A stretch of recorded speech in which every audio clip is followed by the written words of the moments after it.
student who comes in and says, I'm depressed. Then I'll ask, what do you mean by that?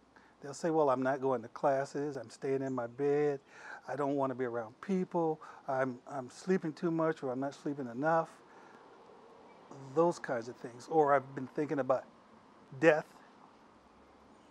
Those are some of the major things.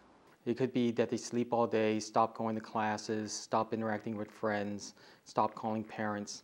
The other piece too that we see is a lot of students would tend to start using the computer more and be on Skype, Facebook, and other communications, not communicating with their friends.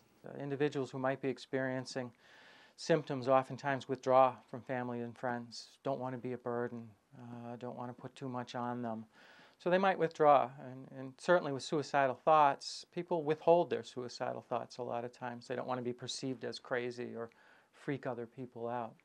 So sometimes depression, suicidal thoughts can create even more distance, which then makes the depression and the suicidal thoughts worse. Their roommates and the people around them are beginning to worry about them. That's a major sign, because those people will contact us to say, my roommate is having problems. The signs and symptoms that we really want people to look at, know that it's a high risk, is again these change in behaviors that are very distinctive.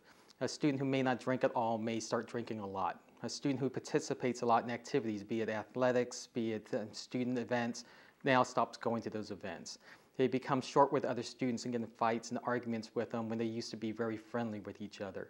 Well, the symptoms that I think I want to look for in terms of depression and suicide have to do with loss of motivation, difficulty concentrating, there's usually some sleep or eating disturbance of some kind. A real concerning one is hopelessness. If there's a sense of hopelessness or worthlessness, that's concerning in terms of suicidal ideation.